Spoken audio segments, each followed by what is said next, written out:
We got this guy JJ Trujillo, A talent that came out of nowhere. and he is making an episodic. He's doing a good job. Julio, how good are these videos, dude? I mean, This is the level, very professionally made. Very well done. everyone just rolls right into the next. JJ, man, fucking great job. You need so many more subs on your channel to watch these videos. He's making brief videos that are explaining what the hell is wrong with, ISOM and the whole ISOM meltdown. And these are great because if you watch them, this is JJ Trujillo Writes. And it was just great content that he puts out on his channel. Right here, you can see JJ Trujillo Writes. You should subscribe to him. This is the stuff I like to watch. Like, it's not overdone. It's just factual stuff and presented in a fair and balanced way, like Fox News, fair and balanced. And it's 5 minutes long. Recommend everybody in the chat to subscribe to JJ's channel. Check out Long Live the Liar on Amazon. It's only $5. Hello, good morning, everybody. So, as you all know, we have a very special guest today, and there's a very pressing matter that I think all of us have in mind that we need to ask. And sometimes, reality meets fiction. And the big question I think most of us have for Graham Nolan is whether or not he takes doses of venom to boost his strength. Is that something that's going on, or all natural, baby? All natural. So another question I have is, because we only see up to the shoulders really, because you're always on a webcam. Is, do you ever skip leg day? Never. Never skip leg day. Wow. No. So you gotta hit the legs hard. Yeah, that's true. So that's good to know. Now I think that we got that all the way. Now the important questions are done. Yes, exactly. So the first question I guess I have is, when you start out, drawing, everybody starts out as a kid, right? We all made scribbles on a paper, and then our mom put it on the fridge. But there's a certain point where you realize that you have something other people don't have.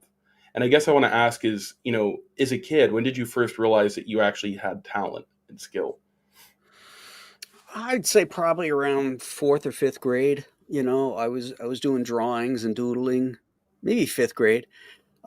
Certainly by 6th grade, because that's when I discovered comics, and I started, copying comics and copying the panels out of the comics and stuff like that. But prior to that, I would draw monsters, and just anything that would come into my head. I was a monster kid before I was a comic book kid.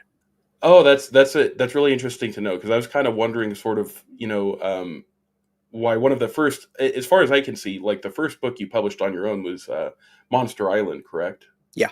So I guess monsters have kind of always sort of inspired you. Is there one in particular that, has always kind of resonated with you? Oh, Frankenstein was always my favorite of the Universal monsters, and Godzilla of the giant monsters. Because the first movie I ever saw was Frankenstein Meets the Wolfman. And the Wolfman scared the crap out of me. And Frankenstein always seemed like, kind of a misunderstood monster, and I kind of liked him. So he was always my favorite. And so did Godzilla, so what was the first Godzilla movie that you saw? Was it the 1954 one, or was it something later from the 60s, if you remember? Oh, gee. I don't remember what the first one was. Okay. Did the Godzilla Monster Island, did that kind of like stick with you in the back of your mind, do you think? Like, sort of like how there's this hidden monster island with... Absolutely. Destroy All Monsters was one of my favorites. And actually it was called Monsterland, not Monster Island. Oh, fascinating. Yeah, but then Toho started using the term Monster Island later on, but originally it was Monsterland. But the idea of capturing and putting monsters on an island definitely resonated with me as a kid, and it was probably in the back of my mind when I came up with the idea for the original Monster Island.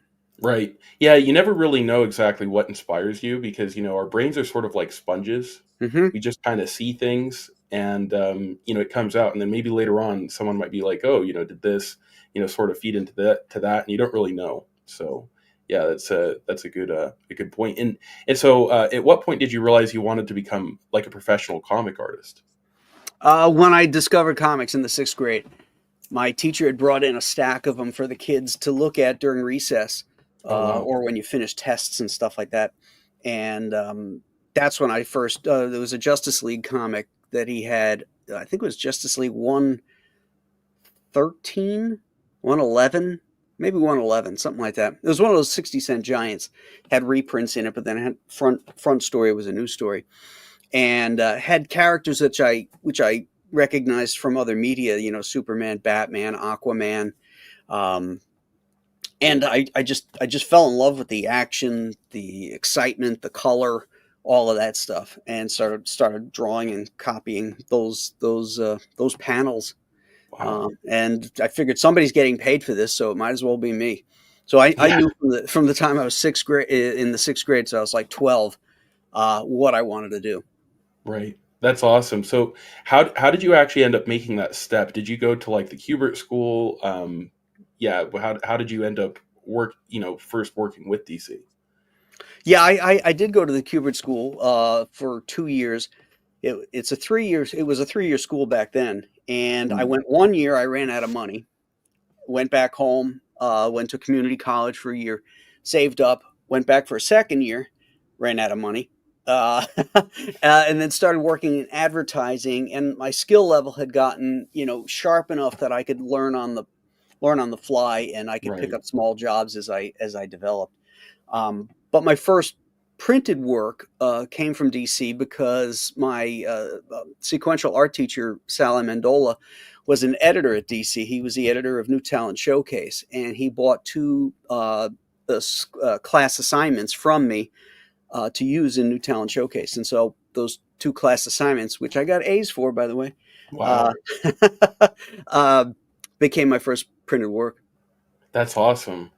Yeah, that would be really satisfying, I'm sure, as a student to feel or to see, people like publicly recognize your work, in that way for the first time. And just to yeah, also I'm sure getting the A and then having that kind of be the foot in the door. You're probably super ecstatic, I could imagine.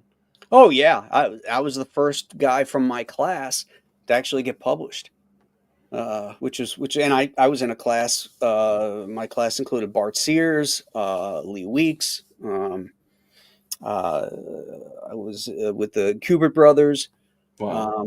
Now I should say their work was published first because Adam was a letterer Oh, for his okay. dad, and I think he did coloring work too. So he was published, probably years before anybody. But this is the first, non-Kubert Right.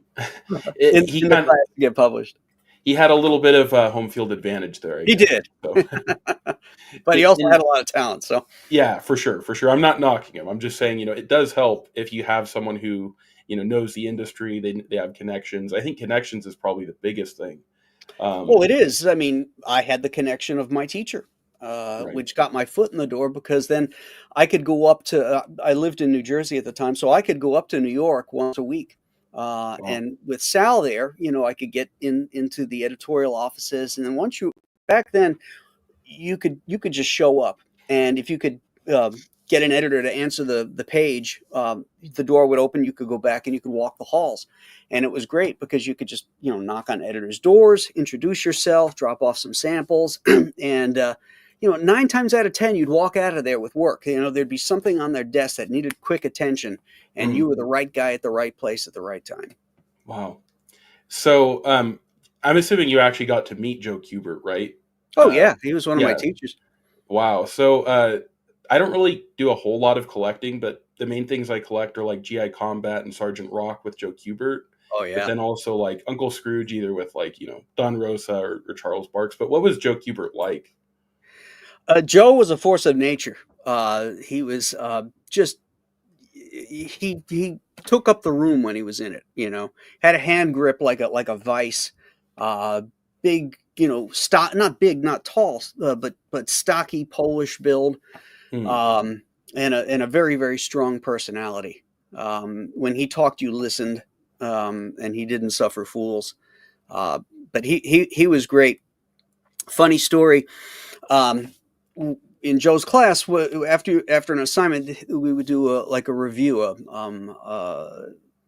where you would pin up everybody's assignment would pin up on the board, and then you'd critique it, and Oh, Joe wow. would critique it, and the students would have an opportunity to critique it as well. And Joe was the consummate teacher. He never didn't want to say anything bad about any artwork, no matter how bad it may have been.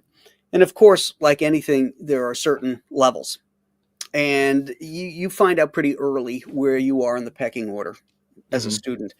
And this one guy's work was up there, and it was pretty bad. And Joe looked at it, and he just kind of stares at it like this, and he's trying to think of something to say. And he looks back at us, and he's pointing at it like this, and he finally turns around and he says, "That's a hell of an attempt." Oh man. And when the class was over, we all went back to the classroom, and I started doing that impression for the classmates, and nobody's laughing. And I turn around, and Joe was standing there at the doorway watching me do this. And then he looks at me and he goes, "Nolan, you son of a bitch." Oh man. That's one of those things where I wish I could have seen that in video. That's Oh thank you yeah, for sharing that. I guess I thank God that we didn't have cell phones back then. Yeah, that would have gone viral pretty fast. So nice. So I guess kind of how did you carry on over into doing like your first book with DC? How did that happen? Well, the time between the New Talent Showcase and my next work at DC was considerable, because I couldn't land anything else from there. But I did end up getting work from Eclipse Comics, and which was an independent comic company, and that's where I met Chuck Dixon. Chuck Okay. was working there, and I got assigned to one of his stories, and the rest is history. We became close friends and worked together for 40 years. But I did a lot of work for Eclipse Comics, and then I went over to Marvel and I did a Transformers book for them. Just a single issue. It was what they used to call inventory stories. Editors could use new talent to try out, and it would be an inventory story, a story that would sit in the shelf in case there was a problem with deadlines, and they don't want to miss the publishing deadline. They'd have something to put in there that was already in inventory. And it actually got printed pretty quick after I did it, so the timing was perfect, and it paid good royalties too, which is even wow. better. And then after that, there was nothing else at Marvel. My editor on that was Mike Carlin, and then he Oh, wow. left and went over to DC. And around the same time, I started going back to DC, and that's when I started picking up work from them. I think the first thing I did was Doom Patrol, like 3 or Oh, 4 wow. issues of Doom Patrol. I did a Suicide Squad annual. Then Power of the Atom. I worked on that with Mike Carlin. Wow. And then Hawk World, which I got to work with Tim Truman again because we worked together at Eclipse Comics. And again, that goes back to those contacts, Right. And now Chuck had already gone over to DC. He'd been writing for Robin, and I think he had just taken over Detective Comics at one point. And then it was Chuck that suggested me for Vengeance of Bane. hmm And so after I had finished Hawk World, I had worked on, I was doing a mini series of Metamorpho, Right. and with Mark Waid that I was co-plotting with him. And then Okay. then what was? Oh, and then I had some issues of the fill-in issues of Detective Comics, and on the strength of my work on Detective Comics, and Chuck suggesting me to Denny and Scott Peterson, that's how I got Vengeance of Bane, and then eventually how I landed on Detective Comics as a regular gig. Wow. Let me ask you this real quick. What was Denny O'Neil like He's someone I've always kind of I've always enjoyed his writings, with Batman and Hmm. Green Lantern and stuff. Is he what's he like as a person? Denny was quirky, Oh, okay, just a great writer, but socially kind of awkward and got quirky. it. But he was the leader of the Batcave. You always knew that when we would have our conferences, like DC would bring all the talent in, and we'd go to someplace up at the Hudson River and have these Bat conferences over the weekend, and we'd plot out the storylines for the next year. And it was always Denny that led the way and would keep the writers in check. If something was too crazy or it went against what he thought the character of Batman should be like. Right. That makes sense. Yeah, because he was one of the most established people there, so I could see Oh why. yeah, Yeah. definitely. It was funny because we were at one of those conferences one time, and the script came in from Frank Miller for the Batman Spawn book. Now Mhm. Denny had already edited the script, and because there was a lot of stuff that Frank had put in there that he didn't like. Mhm. I think Frank was angry at DC at that point, and he was kind of like sticking it to Batman. Right. And so Denny opens up the big manila folder, and he's standing there, he's reading it, and I'm watching his head turn purple, and he's like this, that motherfucker. That's crazy. He was not happy with what Frank turned in. It was pretty funny. No, that's hilarious. Yeah, I could see that. That's what I was kind of wondering, if he was kind of like the not the Gestapo, but the guy who's kind of like reining everybody in. That's fascinating. So thank you for sharing that tidbit of history. So Sure.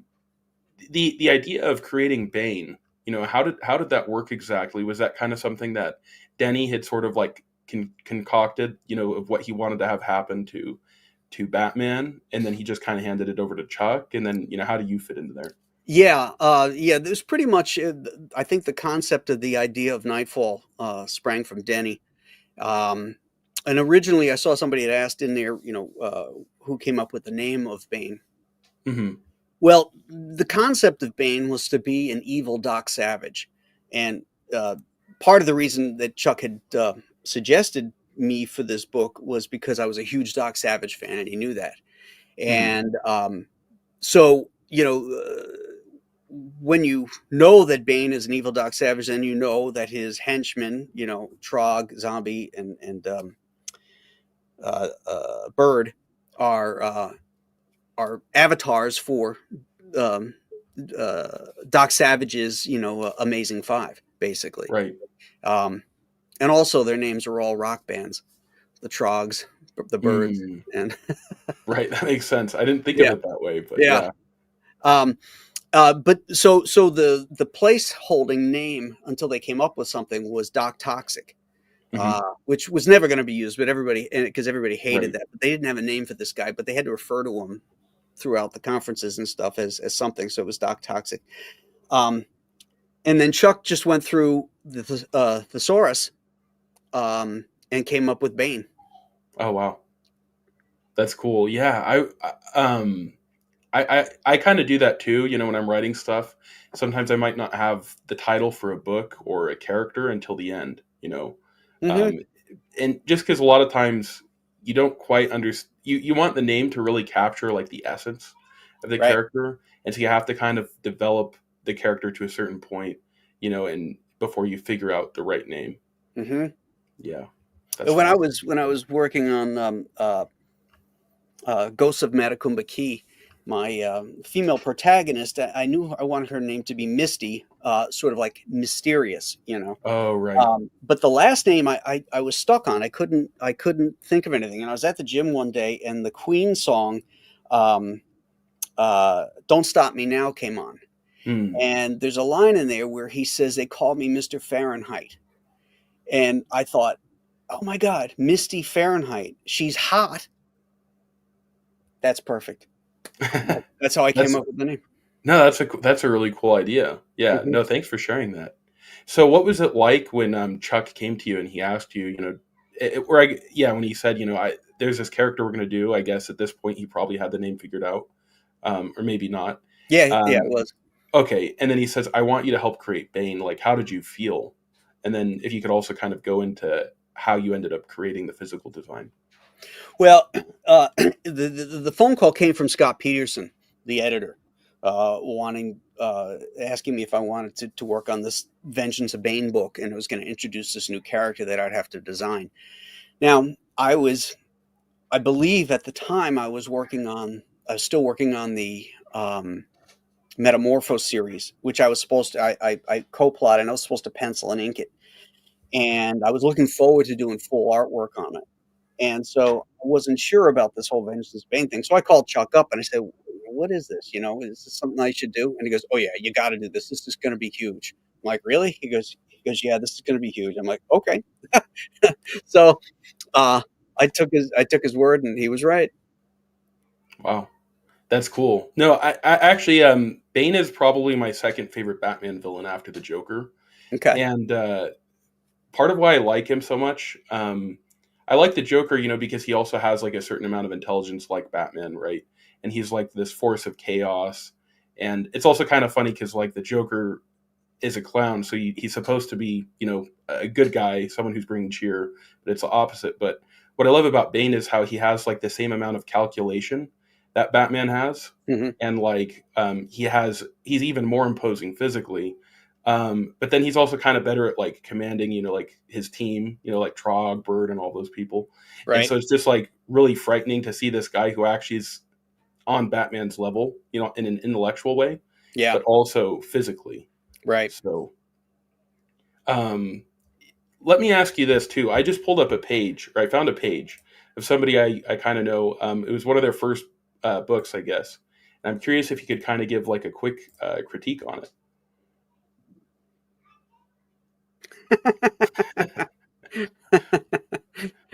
That sucks.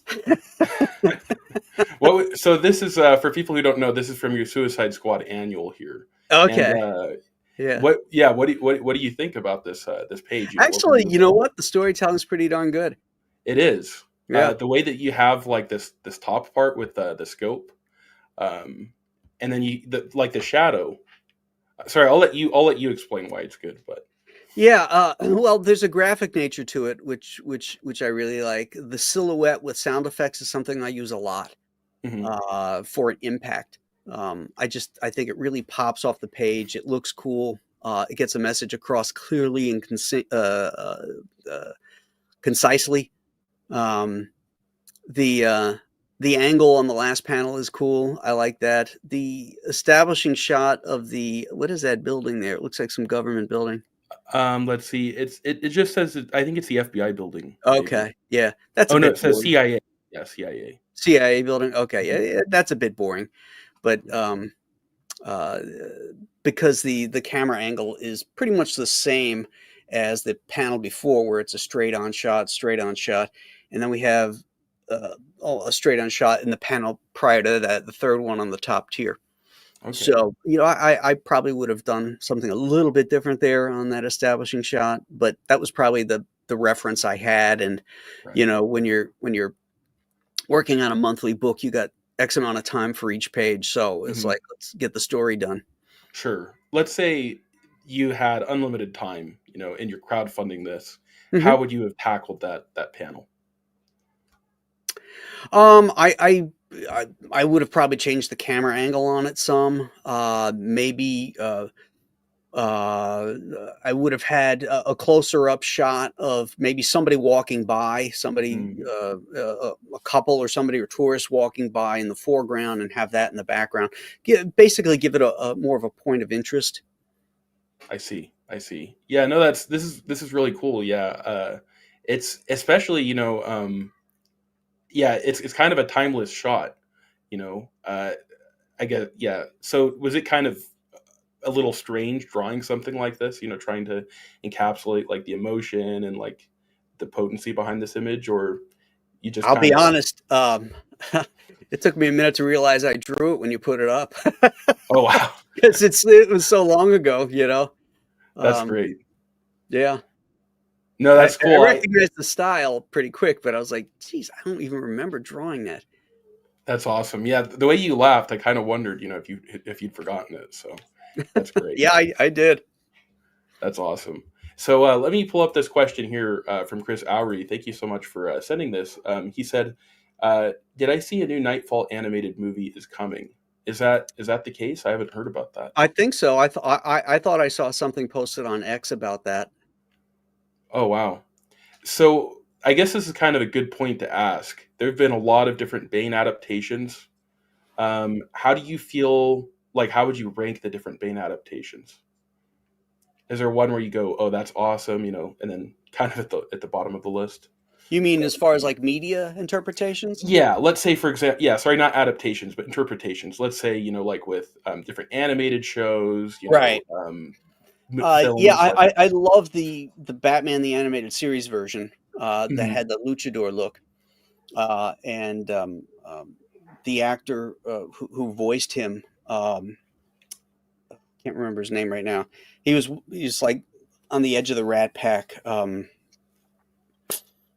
Names names escaping me, but anyway, he was awesome.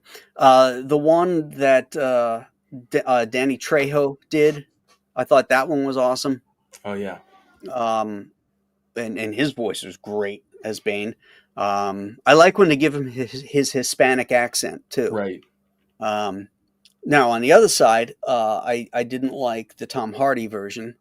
And of course, the Batman and Robin version was sucky. Although he kind of looked more like Bane than anything.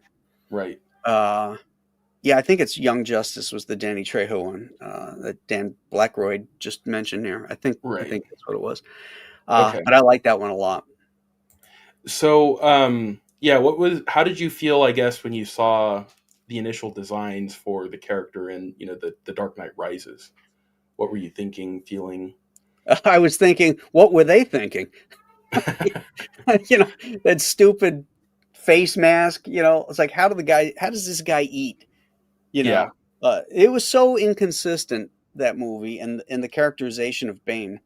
At first, I thought they captured his character properly. The imposing thing, and Tom Hardy's not that big a guy, but through Right. movie magic, they made him seem taller. With upshots and all that, which was kind of cool. But then, as you get into the movie, you start to see you find out that he's basically this lovesick little puppy dog, and bending to Talia's will. True. So they screwed it up, and then they gave him an ignominious death at the end, and Right. it was just not good. Lots of plot holes in that thing. I mean, It Yeah. was cool to see the lifting up and the breaking of the back. That was kind of cool. So, did you watch it in theaters then? Or Yeah. Okay. Yeah, And I heard rumors that you and Chuck, when the Batman and Robin movie came out, that you guys kept almost watching it, but then every night that you went to the theater, you ended up just leaving and not seeing Yeah, it. Like, well, San Diego Comic-Con. we'd go to see it, and then we'd never buy the ticket. We'd go into another theater and see something else. In fact, to this day, I don't think either of us has seen the movie, like in Oh, its wow. entirety. I've seen clips of it, but I don't think I've ever sat down and watched it. I see. Okay.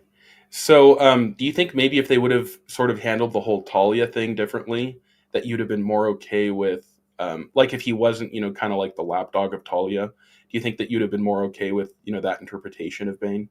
Well, that and his look. I mean, the mask thing is a real detriment. Right. They don't address anything with Venom in it. They say it's like a painkiller for him or something like that. And yet, when he's fighting Batman towards the last third of the film, he's punching through concrete pilings. Where'd that come from? Right. Yeah, that makes sense. Yeah, because there is kind of a thing where I think Christopher Nolan kind of established that he wanted to make it more grounded and realistic, but then that film, there were a lot of like really huge like logical jumps that were made. There were Yeah. certain parts of it where I thought, wow, this is kind of profound, but then other times where I was just kind of confused, and I was like probably in middle school, I think, when it came out. But I just remember sometimes thinking like, what's going on? This is a bit too much of a jump. Yeah. So when that movie came out, Graham, there was a bit of a controversy that happened with a certain radio talk show host that you may or may not listen to. I don't know if you were a fan of his. Oh, I'm I'm a huge fan of Rush. Yeah. Okay, I kind of want to play this clip and then have you tell me what you were thinking, when you heard about this. I know what it is. Have you heard? Okay. Have you heard this new movie, the Batman movie? What is the Dark Knight Lights Up or something? Whatever the name of it is.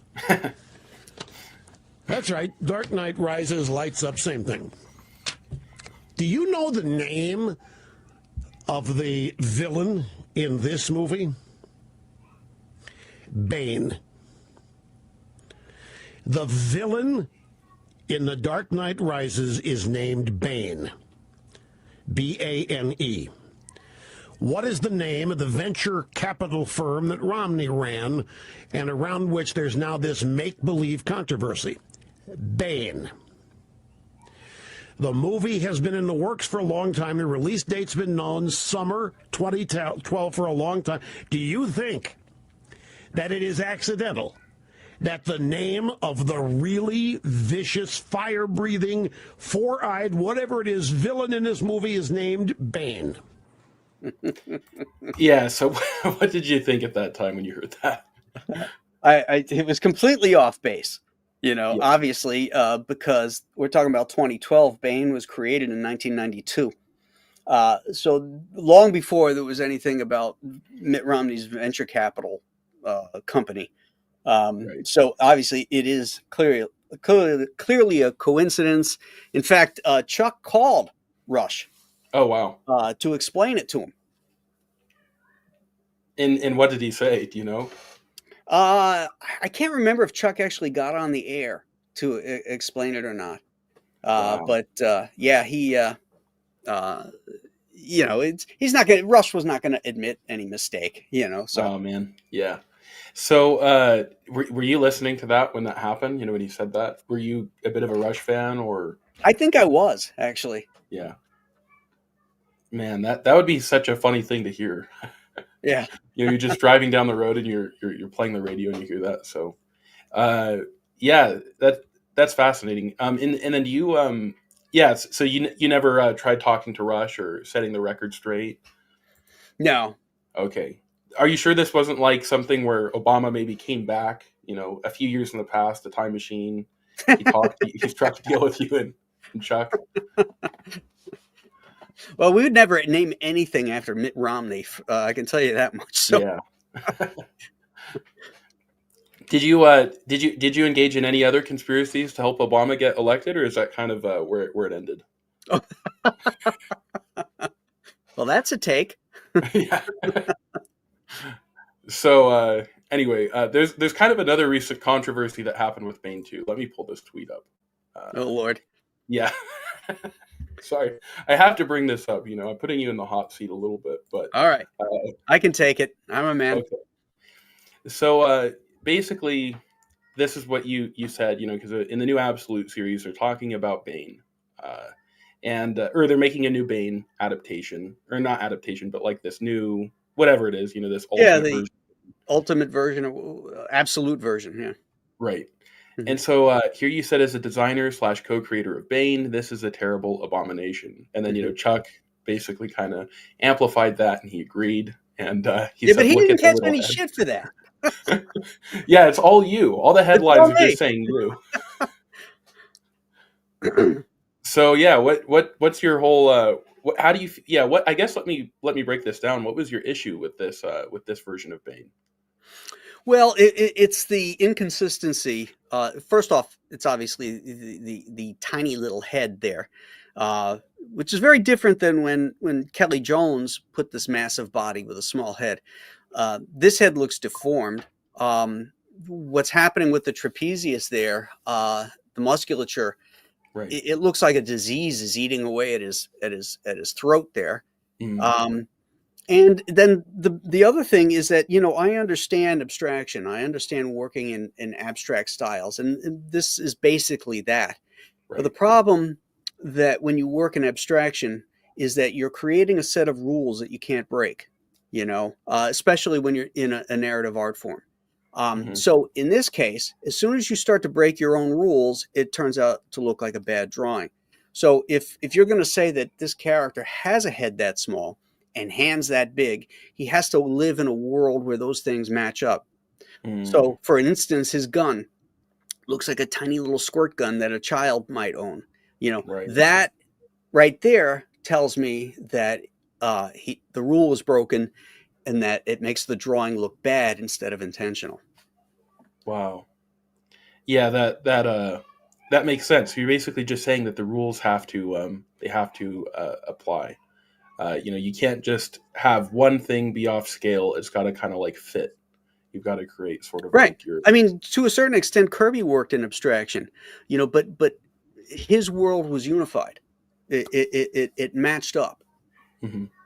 Now, of course, I'm judging this on one drawing.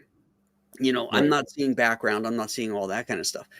And the only reason that I made a comment about it at all was because I was constantly being asked. This was DC put this up, and I was constantly being asked as the designer of the character. What do you think? What do you think? What do you think?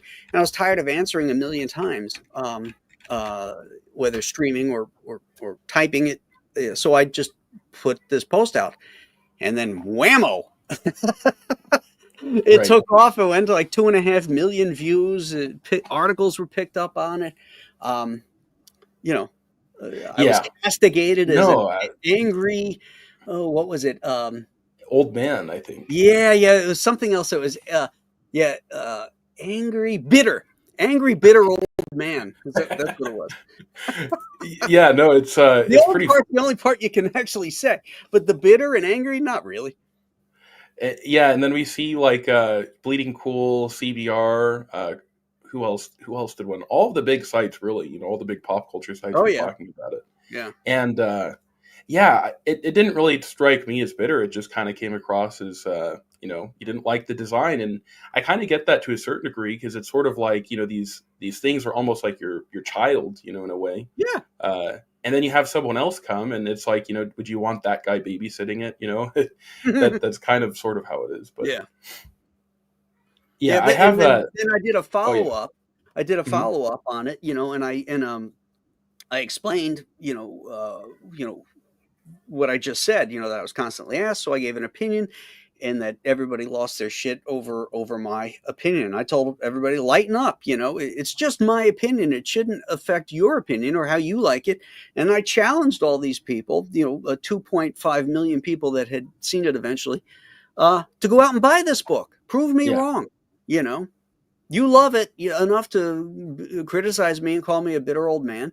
Well, get out there and prove that you love it. Buy this book. Let's get this artist and the writers a huge payday, huge royalty payday. For sure. Yeah. And it's interesting too, because I do like Absolute Batman, but not to the degree that I like the stuff that you did in the 90s. Like if we look at the stuff that Chuck was writing, that Mhm. Doug was writing, that Denny was writing, I definitely prefer that stuff. And I'm not saying this to knock it. Like I think it is kind of in many ways a move in the right direction. Mhm. I think it's good that they're trying to cater to young men, Mhm. and make a story that a lot of them like. And something I can say is, when I go to the comic book shop, usually everybody there's like twice my age, and when Absolute Batman came out, there was all of these like middle schoolers that were coming to the store, which was the first time I'd really seen that. So I noticed that like with young people, it was really It's it was resonating something. with them. Yeah, it is. Excellent. So I think that's cool. That's very cool. I mean, we need to bring more young people back into the comic shops and into the art form itself. And if that's connecting with them, these kind of bizarre takes on classic characters, let's do it. Yeah, I think a lot of what it is too, and is there's this element of when you have your established universe with DC and Marvel, they keep just kind of like building things off of it, and so I think it's kind of a hard as an entry point, to get new people in. So when you make it like very visible, this is something new and completely different. I Mhm. think it's a little less daunting, to a new reader, because he goes, okay, I think I can Right. They can start. get in on the ground floor. Right, exactly. Hmm. And we have another really good question from one of the viewers, El Gallo Mhm. Savio. He says, I do not understand the business, so this may be a dumb question, but when you create a character like Bane, do you receive any royalties from all the different versions of Bane later used in movies, comics, etc.? Well, thankfully, DC was very progressive this way, more so than Marvel, in that they offered what we call equity contracts. When you created a character and you went into an equity contract, you own a piece of the character. Now, they own it outright. They can do whatever they want with it and all that kind of stuff. But anytime they use the character in media, television, film, video games, merchandise, they have to pay royalties on the use of that character. Uh, Stuff like him appearing in Absolute Batman, no, they don't pay royalties to me and Chuck for that. But if it was a book called, you know, Ultimate Bane or Absolute Right. Bane, if that was the title of the book, then yes, then they would have to pay royalties on the sales of those books. But using Okay. Bane in other existing titles, no, they don't have to pay us for that. Yeah, that would add up too much, I could imagine. If every little, It'd be an character. accounting nightmare too, probably. Oh, for sure, because you have to track. Did this character appear here? Hmm. Yeah, that makes total sense. Uh, so actually, another quick question is, you did come back to DC kind of not too long ago, with what was it called? Bane Conquest. Yeah, Bane Conquest, right? Uh, so what were you doing? I guess in between, your earlier work with DC and that, were you doing advertising or something No, like I that? was Or doing newspaper comic strips for King Feature Syndicate for 13 years. oh wow, I didn't know that. Yeah, I got out around 2000. Okay, I left DC. Things were changing. The business was imploding from the influx of speculator dollars that came in the 90s. right. A lot of editors and contacts I had at the companies were either being fired or they were quitting. And I just didn't like the direction comics were going. I had already published the first Monster Island book, and timing is everything, and the timing was bad for that because things were really tanking when it came out. But originally, I had the concept of doing it as a newspaper strip, so I started shopping it around to all the various syndicates. And to a man, they all said they loved it, but they can't sell a continuity strip anymore. It's just Mm, they just can't. So they're not looking for them. However, they liked it enough that King Features said, we've got a strip here. We're looking for an existing strip, and we're looking for an artist for. Would you be interested in it?" And the strip was Rex Morgan, MD. It was a mm, medical soap opera strip. And I always liked those soap opera strips, the work of Alex Kotsky and Stan Drake. And uh, there's just so many of those guys that were so great. And so I asked them to send me, copies of the strip during its heyday. And they sent me these gorgeous strips, Bradley and Edgington, and written by Nick Dallas from the 1950s and 60s. And it was really great. And so I thought, here's a great idea. Let's try and bring this back to its right. former glory. I didn't know it was an uphill battle because of the business itself. But that's the way I went into it. And so I said, yeah, I would do that.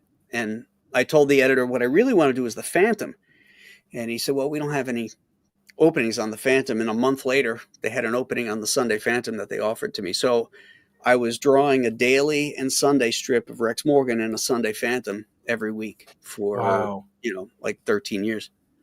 Let me ask you, how what was it like working, with the newspaper syndicate compared to working with DC? Because I imagine it might be a lot more, rushed in terms of time, and you probably have is it stressful? Tell me what that was like.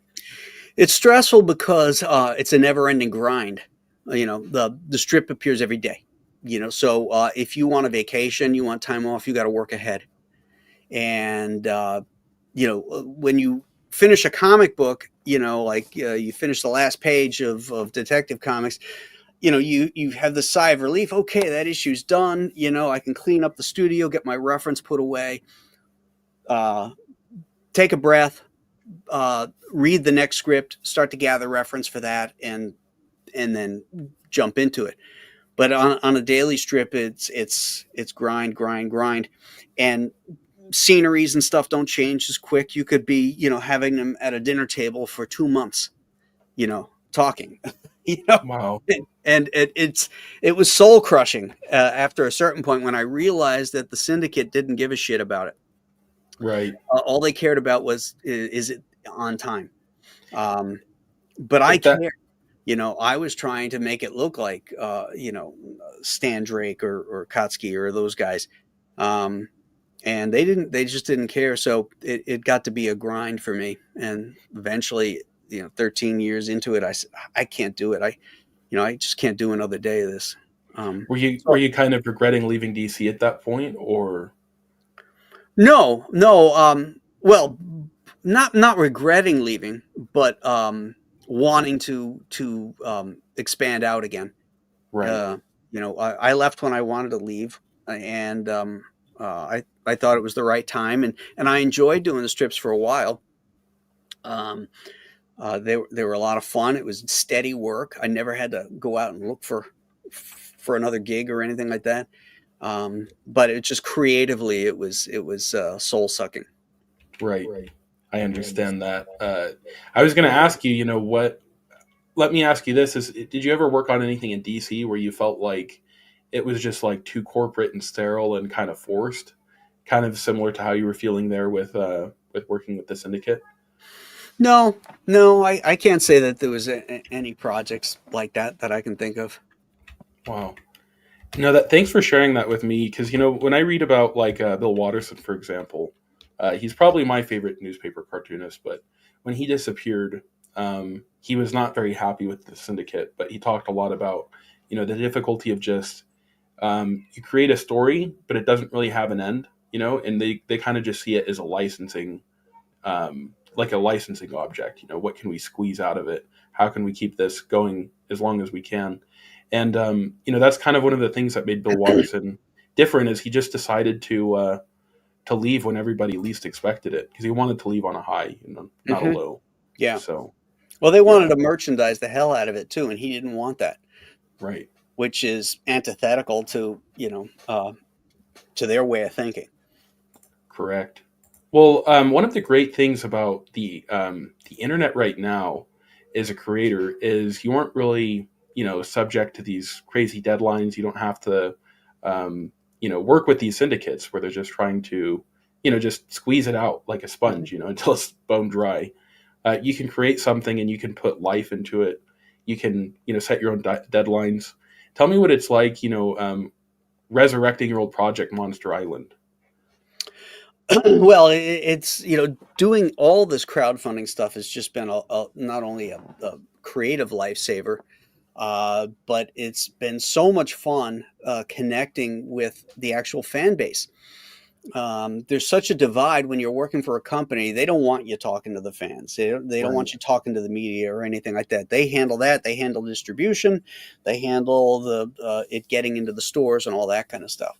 But now, I have one-on-one feedback with my customers, with my fan base, or what I like to say, my backers, the people that back my books. And it's very personal. And I'll have them come up to me at conventions and stuff, like if they're wearing a Compass Comics shirt or a Monster Island shirt or something like that. It's exciting, to see that, and not just, coming up with Bane stuff to get signed. So I'm the happiest I have been in the 43 years that I've been doing this, this comic book work. I'm the happiest I've ever been, the freedom to create whatever I want. All the books that I've done so far pretty much were offered to publishers at one point or another. To Aftershock, I gave them 3 ideas: the Chenoo, Alien Alamo, and The Girls of Dimension 13. And they liked The Girls of Dimension 13 and actually did that one. They published that. And I regret that now. I wish I'd have held on to that. Yeah. It did it as a Compass Comics book. But Wow. but the rights have reverted back to me and to Brett. Oh, great. So at some point after they come out of bankruptcy, we'll get all that ironed out and we'll put that into the Nolanverse.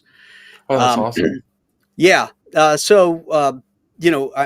glad that they turned the other ones down, because when I decided, after I had done the Expendables Go to Just Hell. a second. Sounds like you cut out. Oh, I'm sorry. You there? Can you guys still hear Graham? Can you hear me? Could you try talking again, Graham? Hello, hello, hello. Can you guys hear him?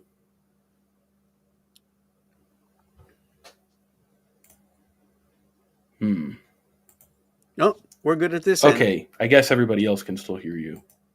Can you? Just a second. Let me boot myself real quick. Hey, welcome to my show, my friends. He booted himself. Back Monster Island. How about that?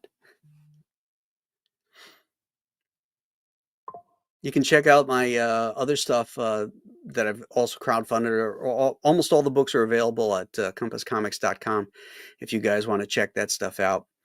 I've been building this little universe together, the Nolanverse, where they're all self-contained stories, but they all have a thread running through them. Okay, so Graham, let me ask you: what's your favorite? Is your favorite part then getting feedback from the fans? Would you say is that kind of what your favorite part is having people appreciate the art that you've created? Yeah, it's that interconnection. Getting the feedback after they get the books. Are they happy with it? And the quality of it, because I put a lot of effort into making my books. The quality of them, the printing quality of them, is as important as the story and the art to me. I want it to be something special. My favorite fan right there.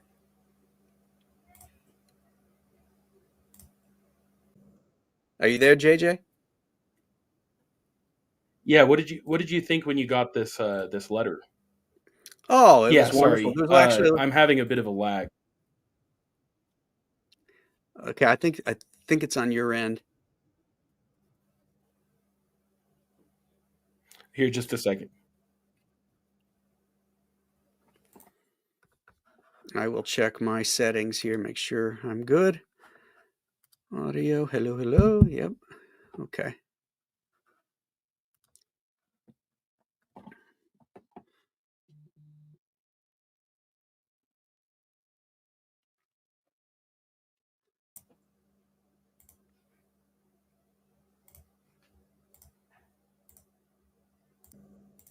Okay, could you try talking again? I think I might have figured it out. Okay. Testing 1, 2, 3.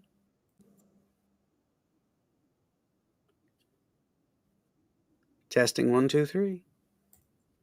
Darn it! I don't know what's going on with my microphone. It was working earlier, but it just died. Katie says it's yours. Here, try testing it one more time. Sorry about this. Yeah, these things happen. Testing. 1, 2, 3.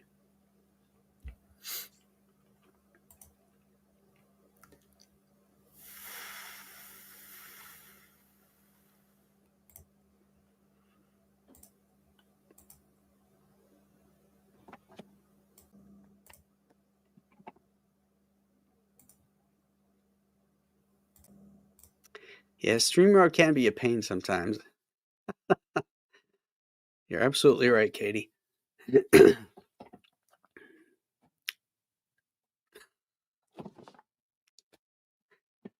Well, it's us, guys. How's everybody today? Anything exciting happening in your world? So long, Henry.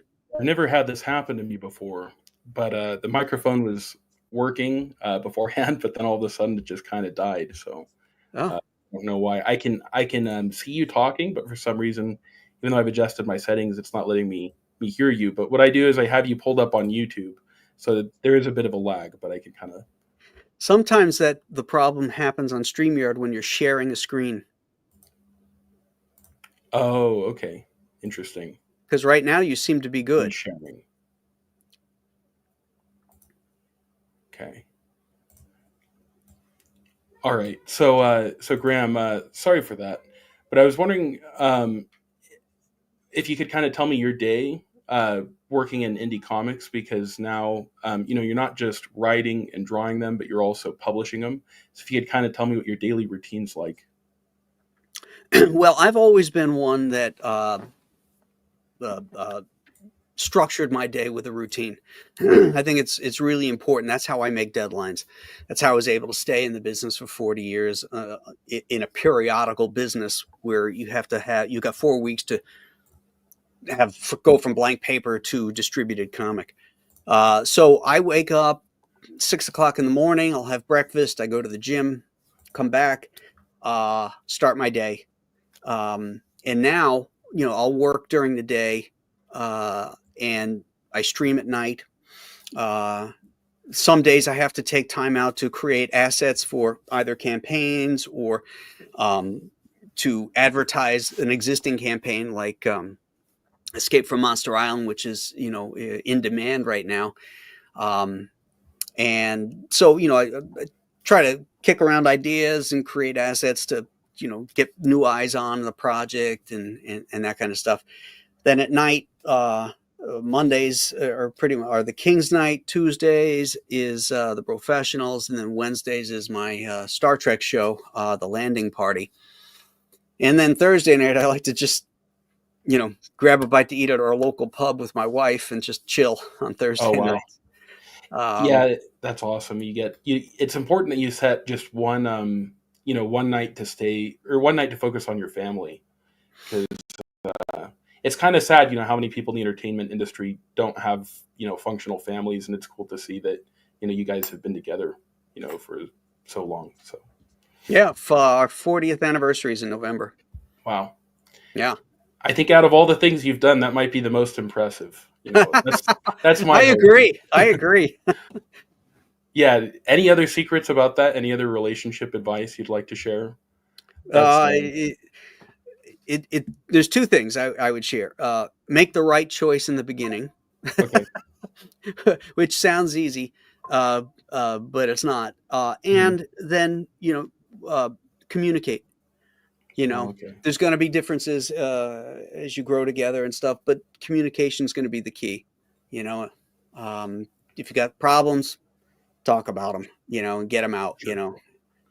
Is there was it challenging? Were there ever any points where like being an artist was a challenge? Having a wife and kids and a family. And I was wondering if you could kind of tell me about how you overcame that and the difficulty of that, I guess.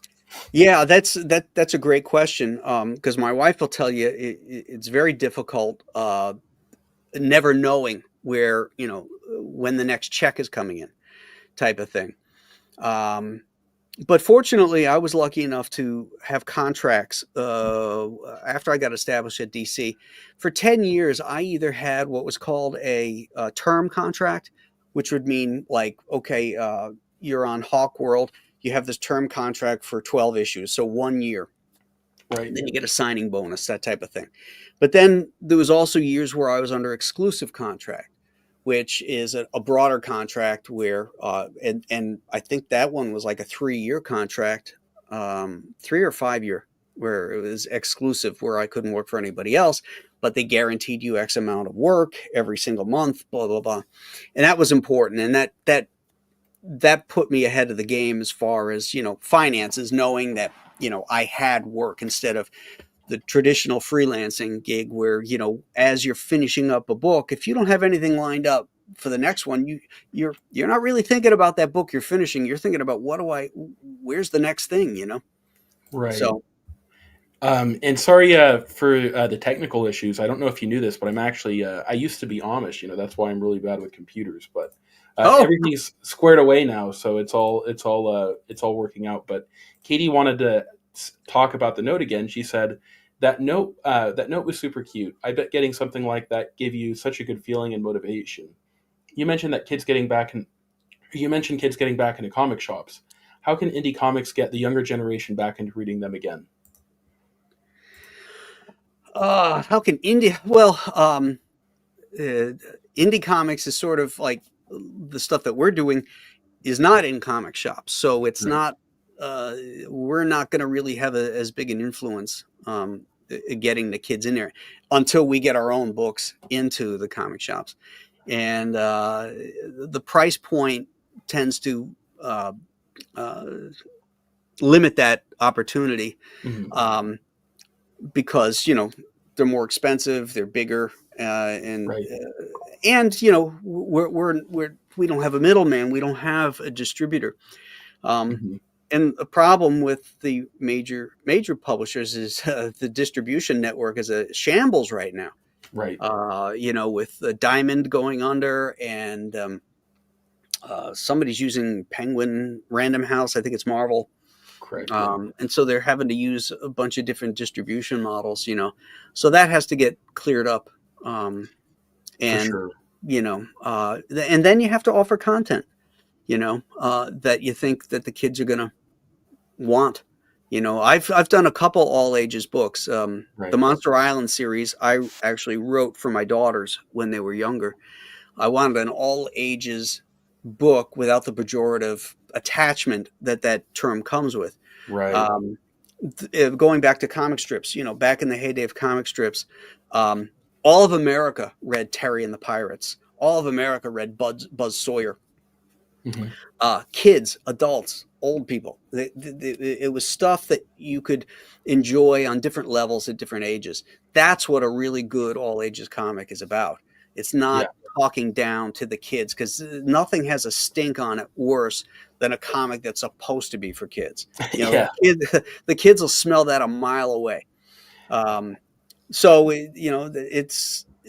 what Monster Island was about. Was Sure. to do that kind of thing, and have it be a throwback that kids could read and adults could read and enjoy on different levels. And I think that's the product that has to be offered to the younger generations now, to get them interested in reading and into comics.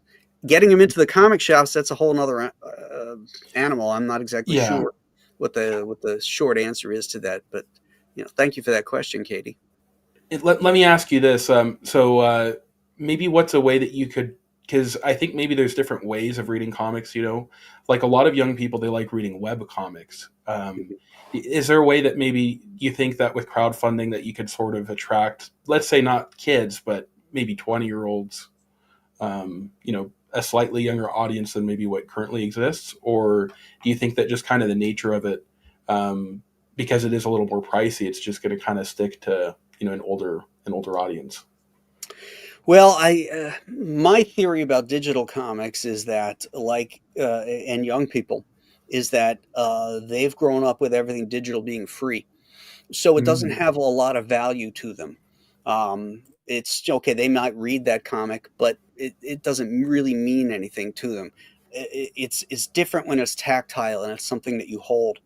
Then it's a possession, and then Right. it has, I got something for my lawn mowing money, or allowance money, if you will. Right. So to me, that has more value. So, I mean, I think that digital offerings as a carrot before the cart could be a good idea as a marketing thing, Mhm. but as a money making thing Yeah. for the creators, I think it's a dead end. Have you ever thought about using TikTok before? Like maybe making brief videos about comic books on TikTok? Well, my daughter has told me I got to do that. Yeah. She's 28, 27.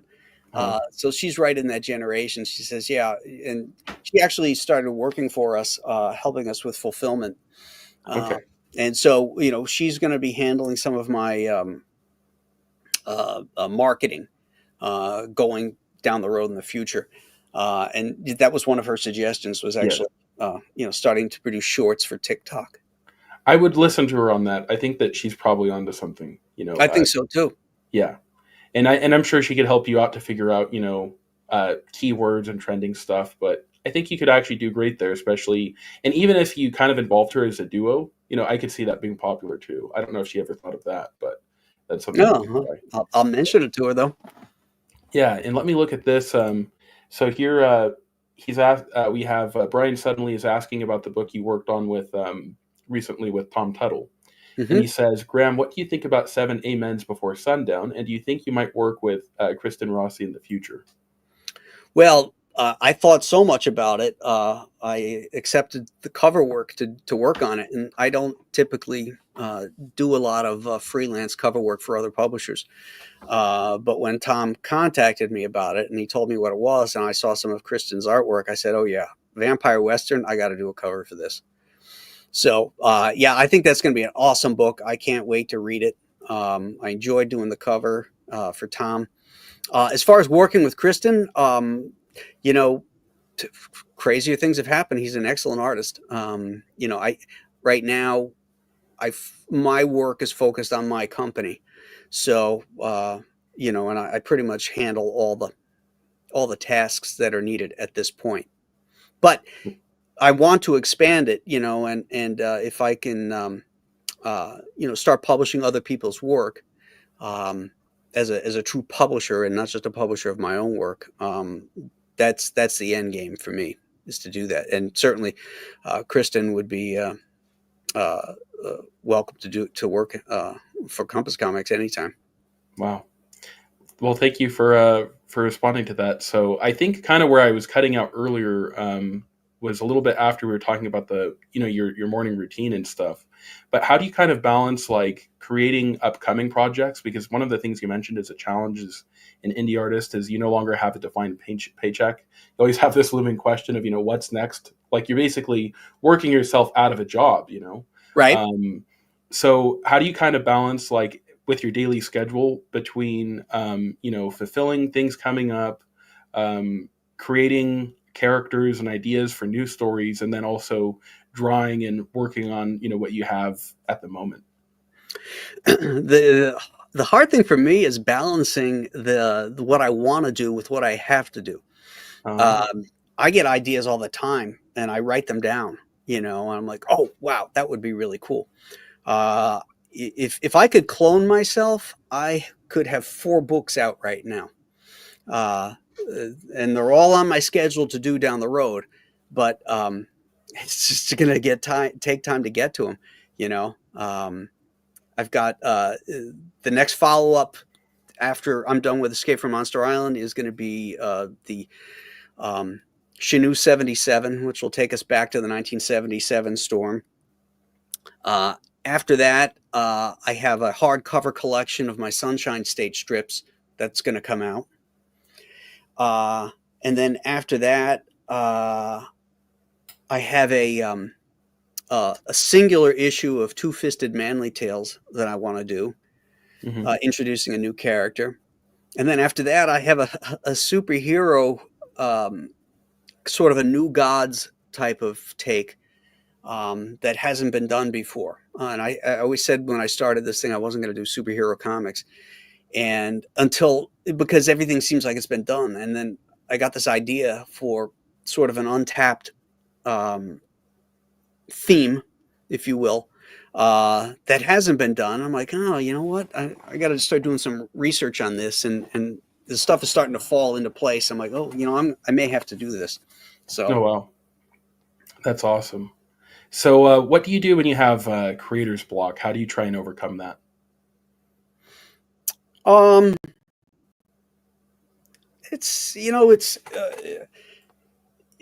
try to do something.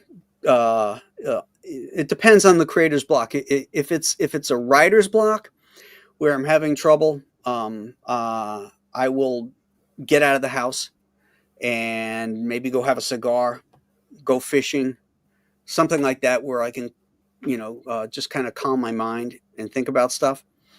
If it's an artist block, that's even easier, because then I just pull out some of those artist edition books, those, stuff that's printed from the original artist's artwork of Joe Kubert or Jack Kirby or any of the whose art inspires me, and that gets me, back into line. Hmm. That's great. So do you ink everything manually? No, since what was that book? Expendables Go to Hell. I've done most of my stuff digitally now, Okay. with the exception of the Monster Island books, because all the other Monster Island books were done traditionally, and so for the third part of the trilogy, I felt it should be done the same way. So I'm doing that traditionally. Got it. What percentage of the day would you say you dedicate to working on upcoming stories? What percentage is like drawing something you have, and then what percentage is like fulfilling, things from your on-demand store and other such things? Well, fulfillment stuff is handled by my wife.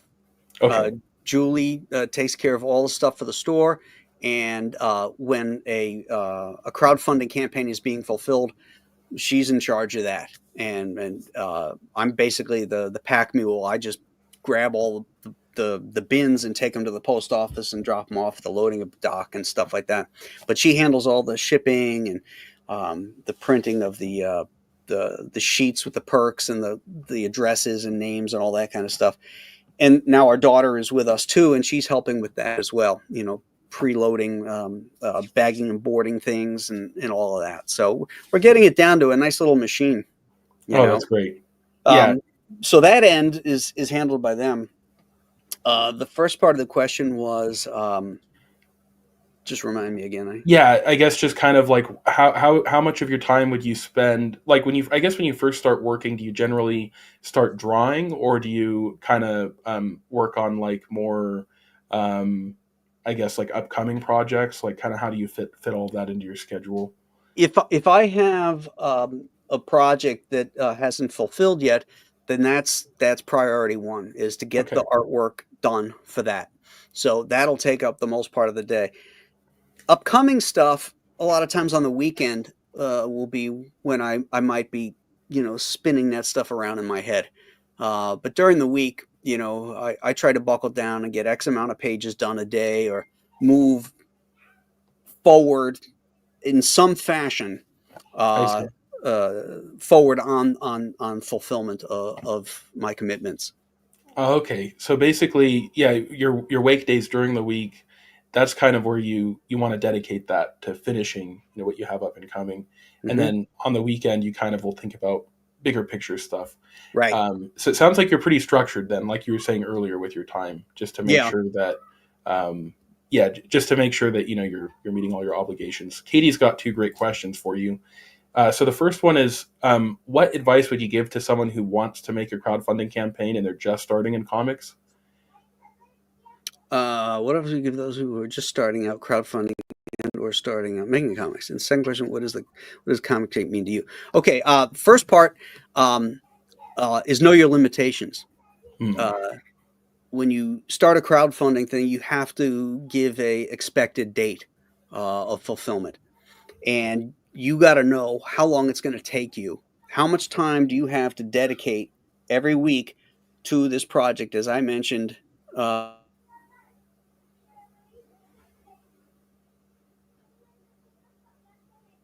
Oh, it looks like Graham froze. Just a second. that was me. Yeah. All right, you're back. that one was me. If you're slow, then make sure you pad enough time into it. There's nothing worse than having to be late on your promises. I've been I've been at it for so long. I know exactly how long it should take me. But there's always things that come down the pike that you can't account for. For example, in my latest one, Joe Frankenstein 3, I had promised fulfillment in March, but we had a problem with the printer and had to go back to print on the books. And so now we're into April 12th, and I think they're going to be ready to ship to me next week sometime. Mhm. Fingers crossed. Not like Oh no. Let's see if it's working again. Um, yeah, I think a lot of it probably has to do with quantity. That's what I'm guessing. Oh I'm yeah, sorry, I you're missed back. that. Yeah. Oh no, I was just kind of trying to fill in the dead air. I was just saying I think that when you have a larger project like yours, it requires a lot more scaling. So Okay. Yeah. but yeah, if Oh, you and, could continue with what and you're saying. Yeah. second part to Katie's question: what does CG mean to me? Mhm. Uh, uh, it's funny because I posted sort of a toast to CG backers last night, as it turns out, Oh, just thanking them for their dedication, their support, their understanding. I said that we're a family, and sometimes we're a dysfunctional family, and we fight and have disagreements, but that's not to say that we don't rally around each other when there's problems, right. and that's what we do. And Yeah. I think it's a really wonderful collection and group of fans and creators that really get each other. Correct. Yeah, I love that too. How especially there was kind of a recent example where there was something that had happened, to your daughter and her husband with their apartment, and then it was cool to see how everybody rallied together, with the auction to try Yeah, and that way they could try and get a little bit back, because there was a fire, yeah, so. yeah. Anyway, Brian Suddenly Old said, Graham, do you have a complete script before you start, or do you have to outline and fulfill the script as you go? That's another great question. For me, when I'm working for myself, I tend to do a plot, and Okay. then I break the plot down into sections and pages and page count, so that I know that everything fits in within that space. And then I flesh it out as I draw it. It gives me more freedom. It's sort of like the Marvel way, uh, without the other person involved. It does allow you a certain amount of freedom to explore different ideas that may come to you that weren't there in the beginning. You know. Right. Have you ever had anything that you changed, I guess, midway through, where you go, oh, this would be way better? Let's say maybe with your up and coming project, Escape from Monster Island, where something kind of spontaneously showed up that you hadn't planned. Oh yeah, absolutely. In fact, I had a broad plot for this, and I'm 35 pages into the artwork right now, and I realized that I need to know what's happening at this point so that it fits at the end. So I sat down the last couple days and did a page by page plot. So like, page, 45, this is what's got to happen. Page 46, this is what's got to happen. And a few things changed from the broad plot to the more broken down plot. And then the other thing that changes a lot is the dialogue. I'll write it, and and sometimes it might just be functional, and then I'll go back and rework it to make it maybe more clever, or to turn a phrase, or have somebody else say something to offer some exposition, or there's a lot of different ways to tell the story, and I try to find the best way and the most interesting way. Right. And are you still doing? I remember there was a time when you were doing some commissions on your campaign. Is that something that you've closed, or are you still doing that? No, commissions are still alive on the Escape from Monster Island campaign. Okay, great. So I know you don't do a whole lot of covers, but I do kind of want to. We could maybe show your 7 Amens to Sundown cover real quick. Sure. Just because if people, maybe you're wanting to hire you for a commission, you could you could potentially make a pinup for them or something. Mm-hmm. Yeah, that's not it. It's the one. Yeah, I'm trying to see if I can. Oh yeah, it's this one, right? Yeah, that's it. Yeah. Yeah. Here we go. So yeah, what would you make somebody a pinup for their characters or something if they asked for that? If they do a commission for you, is that something kind of on the table? Yeah. I've done that before. But the price might be different than what's on the campaign, depending on what Gotcha. they're looking for, because there's printing rights and then there's ownership of the artwork itself, the hard copy artwork. Right. You know, so I usually give two prices for that stuff when people approach me about doing covers. You know, because if the artwork is it doesn't matter that they want it.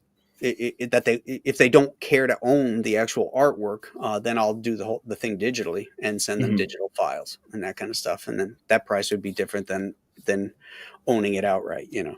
Right. Yeah, that makes sense. But yeah, this looks like a cool story. So Yeah. I bet if somebody finds you at a convention, and you have that book, make sure to get Graham's signature. So let me ask you one kind of last thing is, or there's kind of a few things I want to talk to you about with AI, just because that's been something a lot of people have been discussing recently. Yeah. And I guess the first thing is there's kind of a spectrum of where people are on with AI. There's some people where they look at it as theft, and it's evil, soulless, and it'll never really have much of a good, or it can't really ever have any good use, basically. And then there's the opposite side of people. This is kind of more where Shadiversity is, where some people think it's already surpassed some of the greatest artists in the world, and so and it's actually a good thing that we should embrace, but it's also artistically better. So where are you kind of in that scale, I guess? Well, I'm a pragmatist. AI is here to stay. There's no denying that. How it is used is what is going to come into question. I couldn't disagree more with Shad about that it's better that there's any artisticness to it. Just because you can describe something well doesn't make you an artist. Do you know what triadic colors are? Do you understand color theory? Do you understand what the 180 rule is in visual narratives? There's a million things that people don't understand about creating art and narrative art. And just because you can describe a sequence nicely doesn't make you an artist. But now, using AI as part of your job, whether you're telling a narrative and stuff, I've used it as a tool, the same way I would use Photoshop. And what I mean by that is, I suck at tech drawing, like spaceships and all that kind of stuff. So for me, I might put in a command, draw me a spaceship inspired by Ridley Scott's Aliens or something like that, if I wanted something modern, and then it would spit out some designs. And I would never copy those designs, but they would give me shapes and to work with that. Oh, okay. So this is what a modern spaceship would look like, rather than just a cigar with fins is what I would draw. Some kind of 50s bullshit. And I wanted to modernize it. So this would give me ideas on how to approach it and turn it into mine. So I use it as sort of a blueprint of ideas of a different way of thinking for something. For sure. I guess kind of like if we go back to this photo right here of one of the first books you did with DC, I'm guessing you probably used a reference photo for that CIA building, I would think. Yeah, there was probably a photograph that I got from a textbook or something like that at the library. Right. So what you're saying is UCAI is something where it's okay to use, and you would use or maybe have used if you're using it in the same way you'd use a reference photo, basically. Yeah, and I wouldn't just slap the AI drawing down. I would maybe I would change, like, especially if it's a design issue, something that doesn't exist, like the CIA building obviously does exist. Like I said, if let's say it's a spaceship or something like that, I'm not going to copy the spaceship that the AI had spit out, but I may, be inspired by the shapes and some of the doodads and knickknacks and all the stuff that's on there, which would give me a different way of thinking about it. Right. So that's using it like a tool the same way you would use Photoshop to add color into things and stuff. This example here is the AI. I was on a show with Shad one time, and I was very vehement about how I'm against this kind of crap, because it takes the human element out of it. This is the one on the left is a drawing. And it's part of who that artist was, that he's put into that drawing. This is just a pseudo photograph that has no soul. It's all surface detail. It's pretty. It's nice. The flesh tones are good, but they all look the same. They all have the same kind of look to them. If for the example that I like to use is. You know what? When Charles Schultz draws a beagle on top of a doghouse, it's very unique. You can't replicate that. And now you can tell AI to draw a beagle on a doghouse, and it's going to be this sterile thing that might look like a real beagle on a real doghouse, and it'd be kind of funny and weird looking, but it doesn't have the charm of Charles Schultz's pen and his imagination. Right. Yeah, exactly. Because there's a huge point of style, and there's something especially like with animation, they call them the 12 principles of animation, right? Caricature. Basically, Disney would always say, animation is supposed to be a caricature of things that we could imagine happening, but not a copy of reality, something like that. I don't remember the exact quote. Yeah. But there was, basically 12 rules, like exaggeration, can it like stretch, things like that. And, pushing and stretching. Yes. Exactly. And, I had an animation class taught by Milt Neal, who is a Disney animator. Oh, wow. Worked on Cinderella at the Kubert School. And one of the things we had to do is one of their classic bouncing ball tests, where you would draw all the cells for a ball bouncing.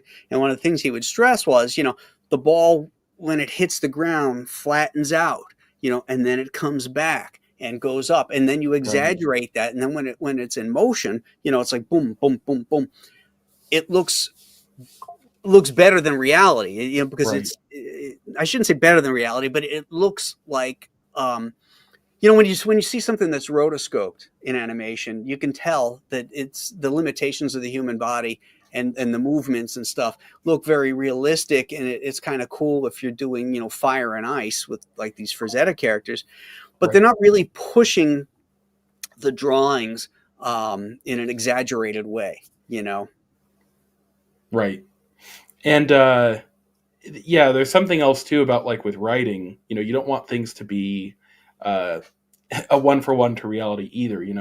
What makes movie characters so interesting is how bizarre they are in many ways. Like there's certain personality traits where you could say, oh, this person reminds me of, my uncle or whatever. But there's very few people where in real life they could actually be in a movie. You think about like how eccentric, characters are, how crazy the events are, how exaggerated. That's kind of the beauty of art, is like you're saying, you can kind of make it more appealing and captivating and entertaining than things in real life, which is why we like to tell stories about things that haven't happened. Because it's just...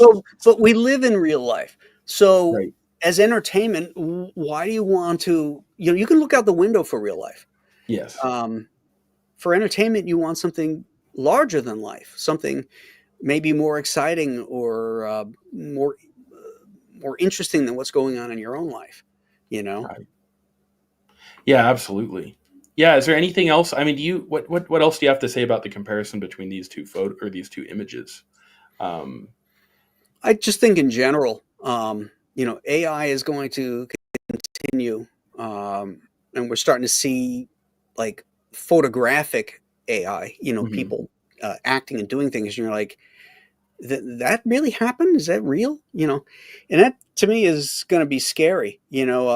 Recently there was a principal lost his job for a so-called racist telephone message he left on an answering machine. Well, once they analyzed it, they found out that he never said those things, that his voice was recreated using like an AI program saying Wow. all these terrible things.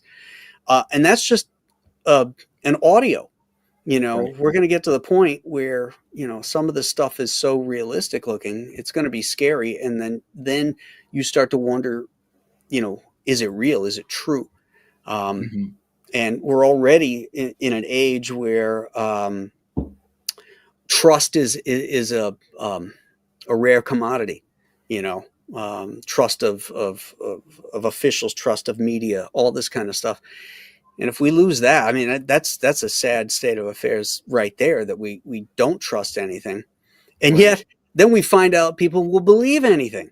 you know, it's really Absolutely. is a crazy world. So, let's see.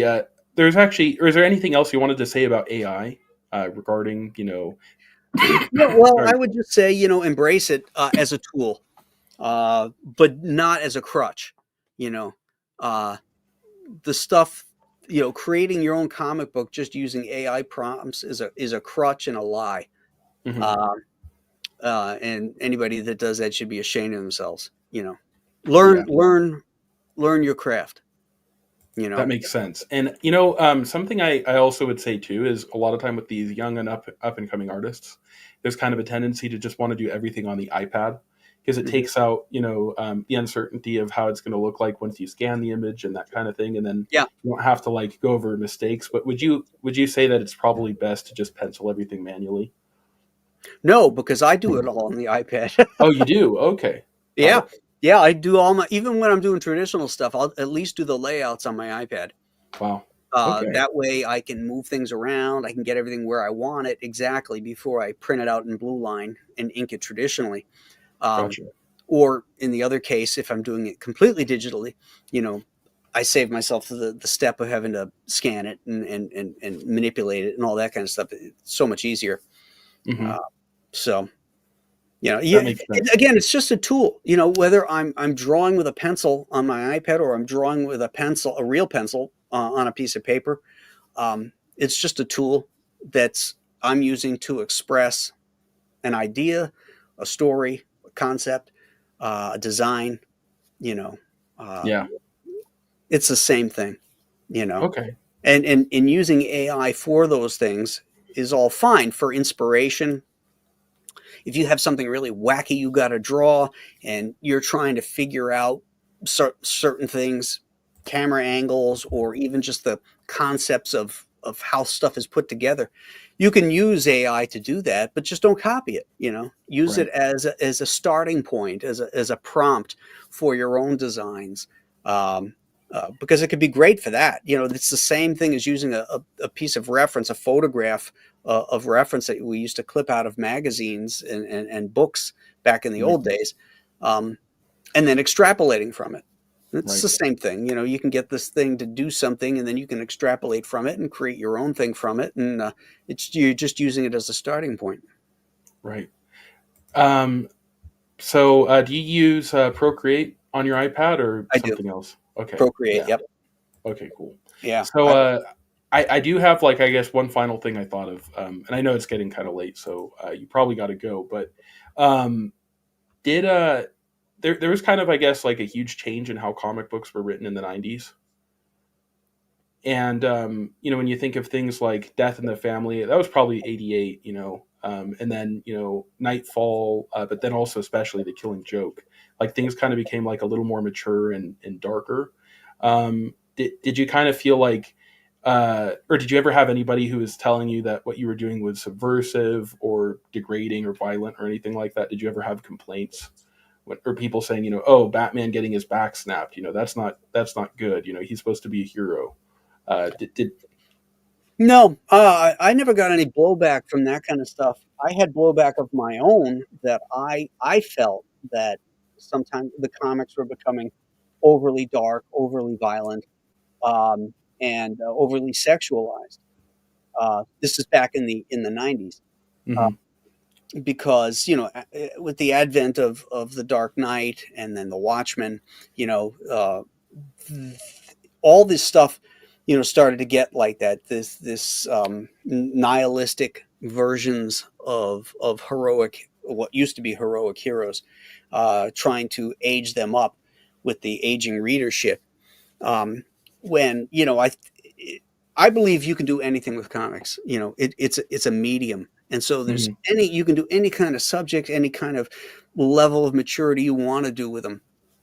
But when you're talking about strictly, and I'm strictly talking about superheroes, it's basically child entertainment, wish fulfillment, young boy wish fulfillment is what superheroes are. And there's only a certain level, I think, that you should go with that, with its maturity, with its mature factor, before it becomes less and less believable. The more realistic you try to do that kind of stuff, the sillier it gets. Right. Okay. And did you feel like you kind of crossed that line in Nightfall, or do you think that you kind of still stayed on the other side where it was still not too far and whatnot? No, I don't think we crossed that line in Nightfall. I don't think Denny would have allowed us to cross that line with Batman. Because he was very he was the gatekeeper of all things Batman, to keep Batman heroic. He came back from this horrible event. The breaking Right. of the Bat wasn't so graphically illustrated. Right. It's not like you saw bones sticking out of his spine and Yeah. stuff.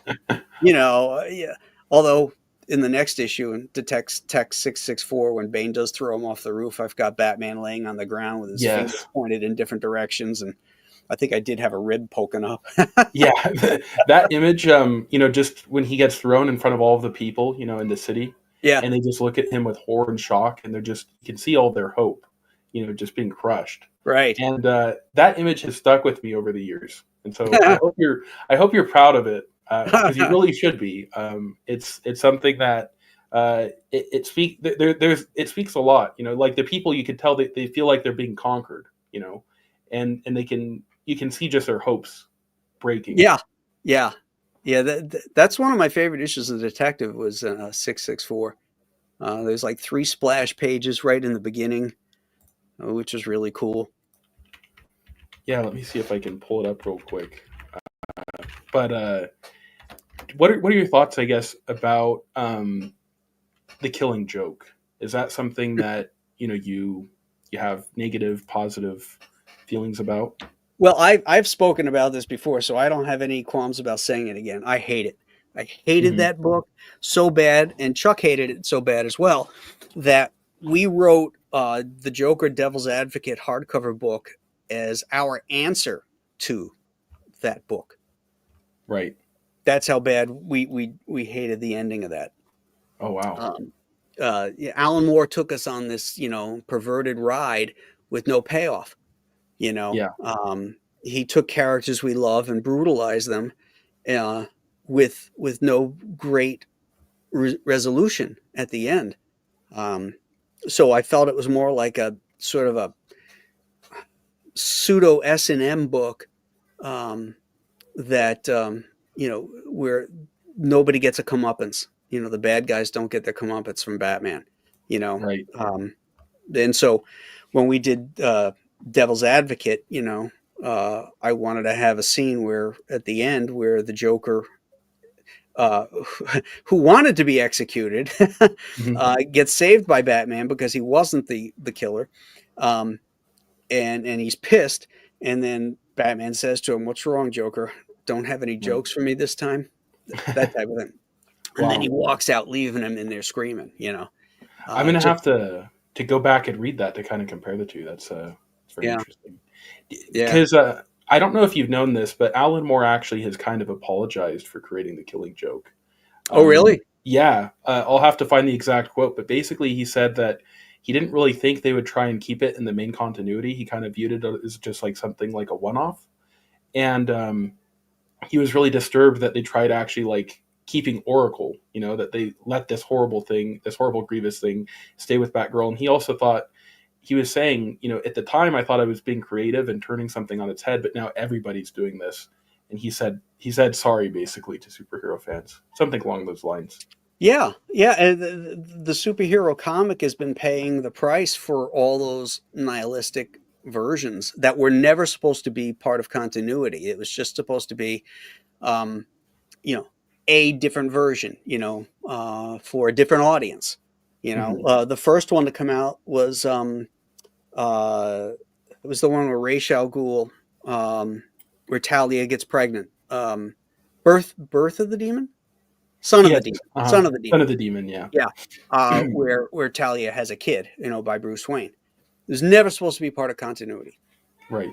and then they stick Interesting. it in there. Same thing with Devil's Advocate, and same thing with Dark Knight. I just want to show off these pages because, like Oh, I there it said, is. Yeah, this has been living rent free in my head for a long time. The way he's holding him, just like it's his prize. Like he's a yeah. hunter. This is the buck he killed, and I'm not going to do the voice, but Do you have the just when he first says page? yeah, let me go back just a second. There it is. Yep. I have the original. It's hanging right there in my studio. Oh wow, Yeah. that is awesome. That is really really cool. Yeah, I kept that one because it was, they used that in the animated series. I have the cell from the animated series of that shot too. Are you serious? Yeah. No way. Yeah. That is so cool. Let me show you real quick. This is, I think, page 3. Page 4. So after he tosses him down, one of my favorite shots is right here. This is what I was talking about. Just the looks of dread and despair that many of the people had. But then I forgot about this guy. Where he's like laughing. Yeah, he's happy. You know what this kind of reminded me of? Like when you think about when Jesus was like being crucified and he's being, marched down. I always kind of imagine, what would the people be thinking? And I'm not saying that, Batman's the same. I'm saying, this is I understand. Yeah. Yeah. And so one thing that I actually do really love about the Nightfall story is, in my mind, I actually kind of see it as sort of a symbol of resurrection, because he's gone, he's taken away, and we have like these 3 days of dread. Mm-hmm. You know what I mean? Where all the apostles, like Peter, wonders, what am I going to do? What's going to happen? And you can kind of look at that, like when you think about like, how Tim's feeling, how Dick is feeling, and then you sort of see Azrael sort of fill in the void, Mm-hmm. and things get kind of a little dark. But anyway, yeah, just really cool when you think of it from that angle. Was that intended at all, or am I just kind of making something? The Christ parable? Yeah. I was not aware of it, so my guess is no. Okay. But if you scroll up a little bit on that page, yeah, that's my daughter right there, the little baby. Oh wow. Yeah, and that's awesome. I think that's me, in the brown coat. Yeah. Wow, I didn't know that. Yeah, and I know where this page is. The original of this, I gave it to my editor, Scott Peterson. Wow, that's cool. No, I didn't know that. Thank you for sharing. Thank you for sharing that tidbit. Yeah. Are there any other cool treasures, like that hidden here in this issue? Probably. I used to stick my wife's name, all the time, like Julie's Bar and Grill or something like that in the background. Wow. Yeah. You know what you need to do, Graham, is you need to actually make it. I was telling you, make a TikTok video with your daughter. Right. That is what I'm saying. Like if you could kind of pull her up and be like, "This is her." The people would go crazy. Yeah, that would be neat. Yeah, that's a good idea. Yeah, but anyway, yeah, I just loved seeing the different reactions that people had, and like I said, I kind of imagined it sort of as a Christ story. I'm not saying that's what it was meant to be, but sure. Seeing this guy like smiling and laughing, yeah, that's kind of what I imagined too. Like there are some people who were pretty happy, Yeah, exactly. The criminal element was we're like, yeah, go Bane, Well, there's those ribs I was telling you about. Right. Yep, you can see him poking out. And then the fingers on the right hand, that one finger going off in a wrong direction. Yeah. Wow. Well, thank you so much for making this, Graham. I appreciate it, and I'm glad that I could finally talk to you about it because, like I said, you created something beautiful, and I think, yeah. What do you have to say about Escape from Monster Island? Well, this is the type of comic I talked about earlier, that it's an all ages comic. I've done books that are clearly not all ages books, like The Chenoo, which is hard, rated R horror. but this is something that everybody could read and enjoy. It's fun. It has a sense of high adventure. The artwork looks great. I got to say, it's probably the best looking of the 3 Monster Island books. I'm really knocking it out of the park, if I can be so bold as to say that. If you want, you could play the video. Yeah, for sure. You can get a feel of it.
Yeah.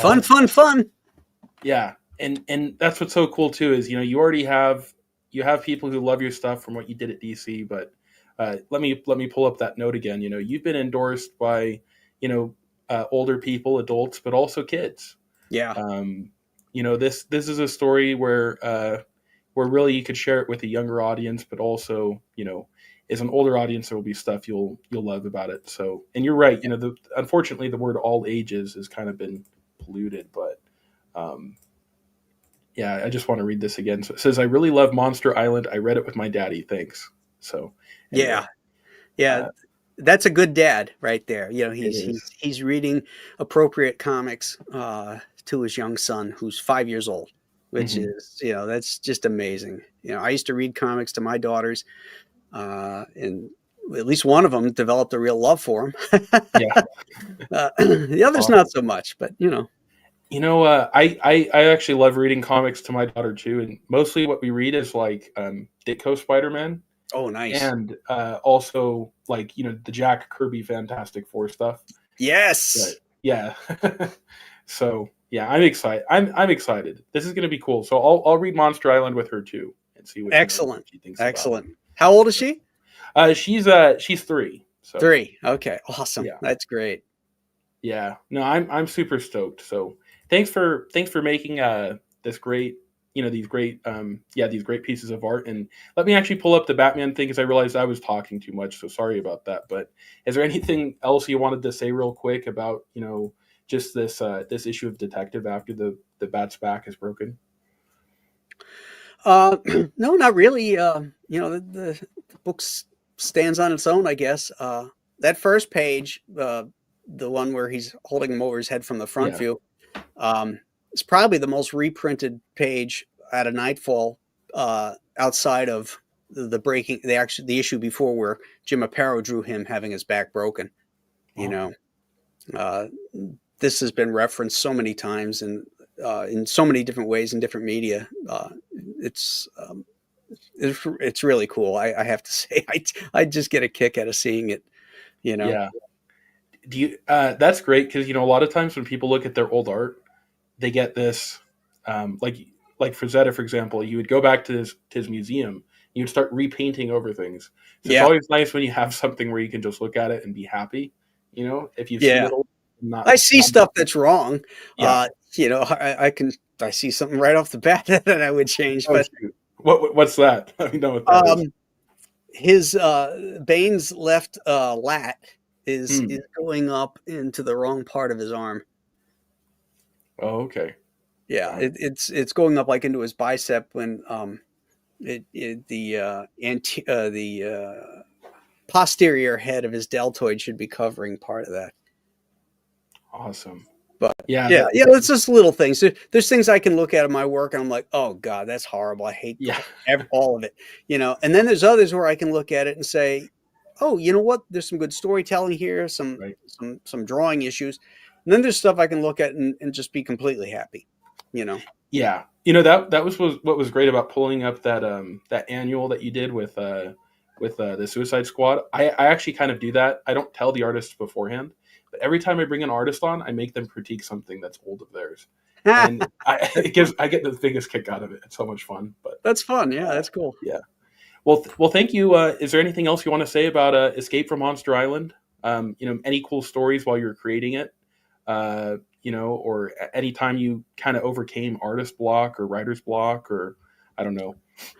No, this is a story I've been wanting to tell. I always planned on it being a trilogy. And this is the final part of the trilogy where we will say goodbye to Mac and Duke from this story arc. Will they appear again? Possibly. Never say never, Right. But this has been a fun ride, and I'm really looking forward to it. I produced a bunch of slip cases. In fact, I can show you one right here. Yeah, for sure. For the 3 books.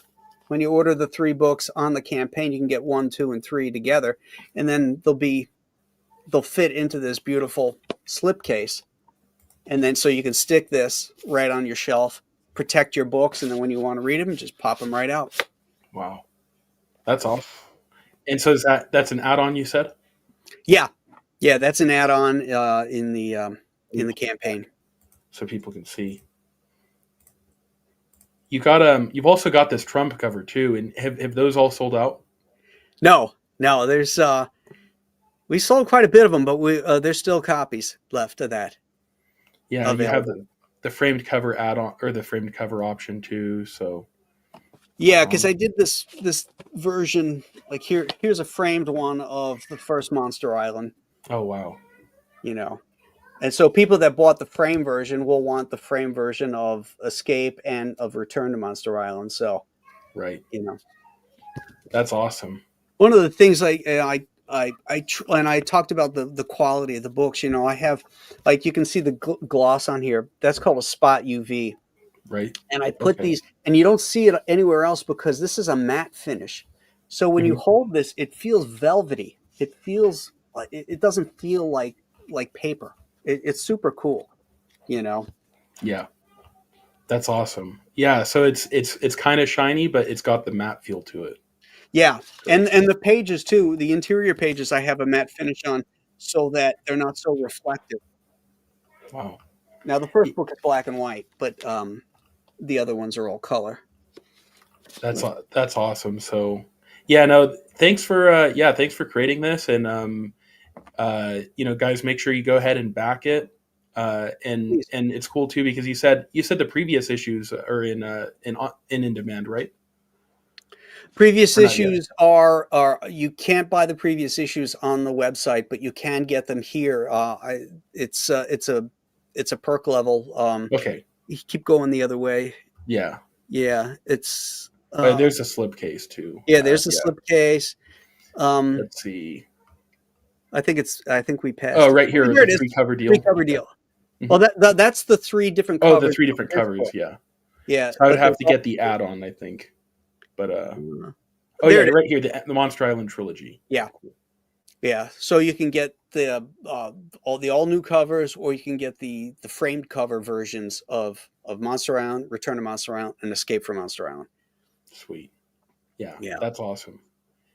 So yeah, guys, make sure to check that out. And is there anything you want to plug in at the end, Graham, before we close off? No, I think we covered a lot of ground, JJ. Yeah, well, thank you for coming on, Graham. I was actually kind of scared to talk to you just because, like, I'm a huge fan. So I'm not sure. Have you ever seen Robot Chicken by any chance? No, I have not. Okay. So it's just like these little like claymations, but they kind of talk about like a lot of nerd stuff. And so once this little boy asks his grandpa, he said, "Grandpa, what was the best day of your life?" And so he says, and he was thinking the kid would think that it was going to be the day he was born. But then the grandpa remembered when he was at a comic convention and all these like nerds were flocking around George Lucas, and then George like hopped on his back because he was dressed as a tauntaun. and they went, running away. And so that's kind of how I feel right now, So it's awesome to have you on. I'm a huge fan. Well, hop on. Yeah, I appreciate it, and make sure to back Graham's book. So right here, with the Trump cover, it's not out yet, but it will be. And you want to get that while you can because it's a collector thing. Oh, absolutely, absolutely. Yeah.